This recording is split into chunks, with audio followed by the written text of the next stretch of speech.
Assalamualaikum warahmatullahi wabarakatuh, sahabatku para petani sawit, apa kabar? Semoga kalian selalu dalam keadaan sehat walafiat, amin. Nah teman-teman, pada video kali ini kita akan membahas tentang masalah kuncup busuk. Nah teman-teman, penyakit ini memang penyakit yang sangat menjengkelkan, khususnya bagi kita para petani sawit. Sehingga terkadang ketika kita baru pertama kali melakukan menanam sawit atau berkebun kelapa sawit, dan ketika sawit kita itu berumur sekitar 1 tahun, itu mulai terserang penyakit kuncup busuk, dan tentunya itu membuat kita itu sedikit panik dan sedikit bingung, penyakit ini sebenarnya bisa disembuhkan atau tidak, atau memang sebenarnya penyakit ini memang penyakit bawaan atau penyakit wabah. Nah hal tersebut yang selalu menjadi pertanyaan di benak kita, dan bagaimana caranya kita itu bisa menyelesaikannya atau menyembuhkannya. Tentunya kita akan sibuk mencari informasi ke sana kemari, mencari obat ke sana kemari, supaya sawit kita itu memang bisa disembuhkan. Nah teman-teman, saya disclaimer terlebih dahulu, jadi apa yang saya sampaikan di video saya ini bukan karena dari jurnal atau dari ahli atau dari balai penelitian, tapi memang berdasarkan dari pengalaman saya, pengamatan saya yang saya lakukan di kebun saya, yang saya amati di kebun saya, dan ini saya ceritakan, saya sharingkan, semoga menjadi atau membantu dalam masalah perkebunan kelapa sawit kita. Karena masalah di setiap kebun sawit itu sama saja teman-teman, dimanapun berada. Jadi ya hanya sharing, semoga menjadi contoh saja, dan apa yang saya lakukan waktu dulu semoga bisa bermanfaat atau bisa menjadi pelajaran bagi kita bersama. Nah teman-teman, kuncup busuk ini sebenarnya kalau menurut saya, yang saya perhatikan di kebun saya, itu akan menyerang ketika umur 1 tahun ke atas hingga umur 3 tahunan, seperti itu. Jadi penyakit ini sebenarnya ada beberapa faktor yang menyebabkannya. Yang pertama itu pasti faktor genetik. Yang kedua itu faktor lahan, lahan kita ya. Jadi lahan dan cuaca. Jadi biasanya penyakit ini akan muncul ketika musim hujan terjadi. Nah teman-teman, sebenarnya yang paling besar kemungkinan itu adalah faktor genetik. Jadi pemilihan benih yang tepat itu harus memang benar-benar kita perhatikan. Kalau saya perhatikan ya, benih-benih yang kita dapatkan dari cara asal-asalan itu akan menjadi potensinya lebih besar terkena dari penyakit kuncup busuk ini. Sedangkan benih-benih yang kita dapatkan dari balai benih yang bersertifikat itu biasanya ya ada sih, tapi lebih sedikit terjadi. Dan hal tersebut tentunya mungkin karena memang proses pembuatan bibit itu dari benih yang benar-benar berkualitas. Tentu hal tersebut yang anggapan kita seperti itu. Nah teman-teman, apakah ini bisa disembuhkan? Dulu saya sangat panik sekali ketika kebun saya ini hampir separohnya itu terkena penyakit kuncup busuk. Dan tentunya beberapa upaya itu saya lakukan, seperti pemberian garam, pemberian racun, pemberian desinfektan, pemberian antifungi, semuanya itu saya lakukan. Bahkan yang sehat pun saya berikan obat.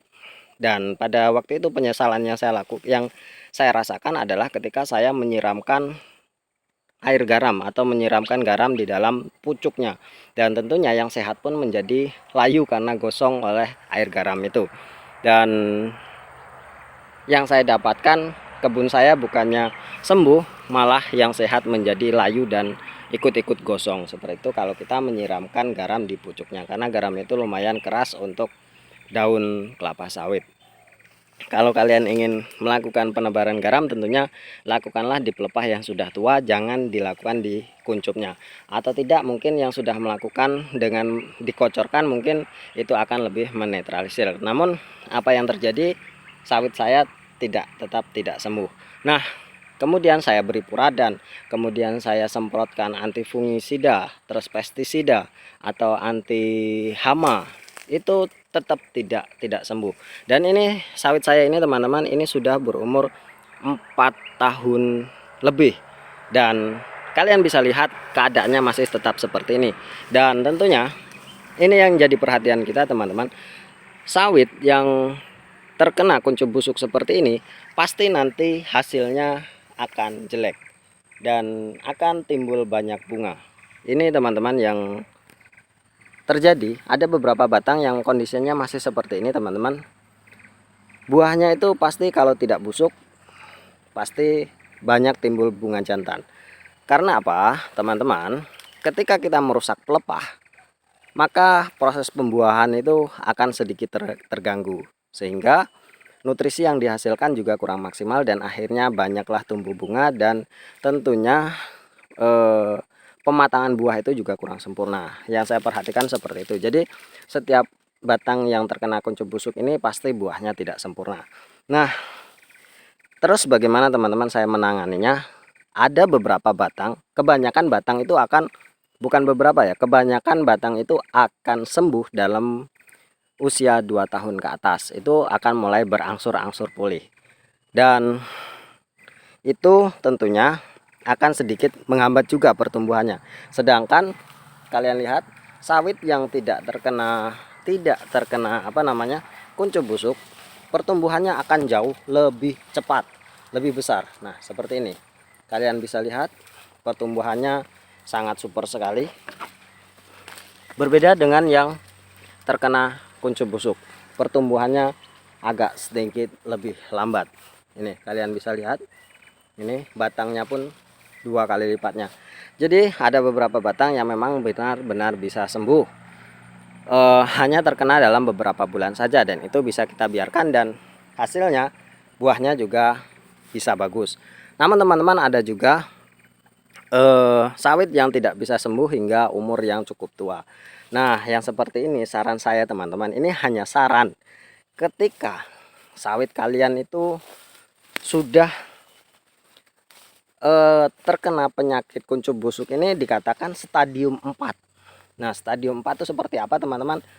Daunnya itu memang benar-benar habis dikarenakan dari kuncup busuk ini.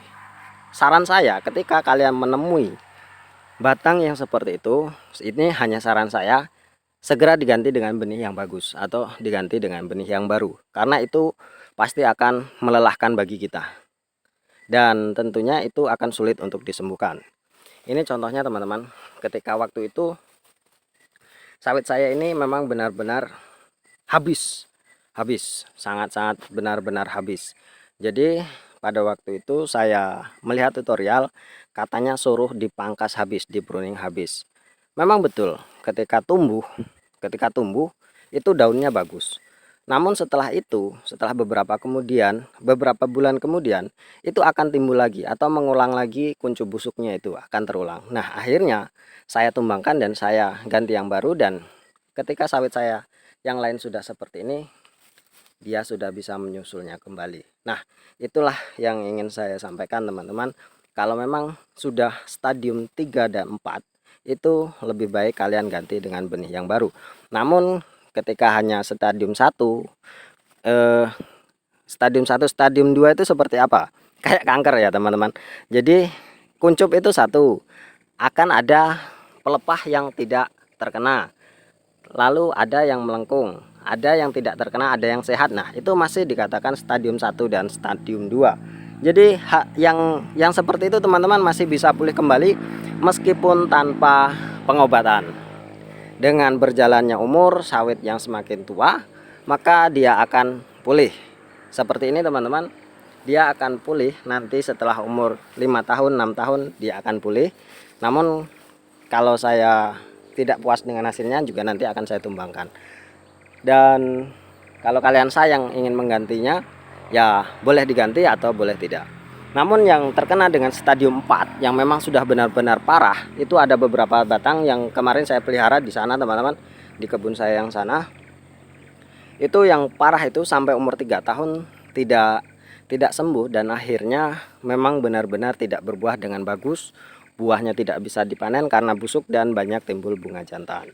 Jadi kalau memang teman-teman ingin mendapatkan hasil yang benar-benar maksimal teman-teman, saran saya, ketika kebun kalian itu ada yang terkena kuncup busuk, memang stadiumnya sudah stadium lanjut, stadium 3, stadium 4, itu lebih baik diganti dengan benih yang baru daripada kita bergelut dengan emosi dan dengan ketidakpastian.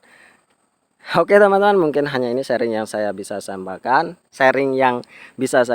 Terima kasih atas perhatiannya, semoga bermanfaat. Wassalamualaikum warahmatullahi wabarakatuh.